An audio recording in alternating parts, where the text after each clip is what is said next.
Hi everybody. Today we are going to learn how to add a calendar event directly in Google Docs using Smart Chips. First, open your document in Google Docs on your desktop web browser.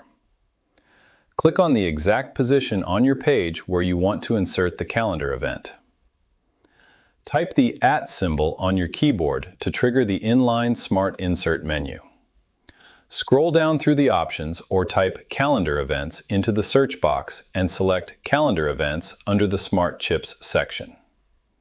Alternatively, you can go to the top menu bar, click on Insert, hover over Smart Chips, and click on Calendar Events. A drop-down list displaying your scheduled and upcoming Google Calendar meetings will immediately appear on screen. Scroll through the list and click directly on the specific meeting or event you want to embed.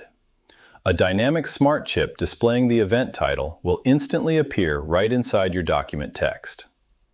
Whenever you or your collaborators click or hover over this Smart Chip, an interactive pop-up card will display the date, time, location, and guest list. You can also click directly on the preview card to open the full event details in Google Calendar, or click the attachment icon to automatically generate a dedicated meeting notes template. And that's it. I hope it helps you on your current and future projects. Thank you for watching.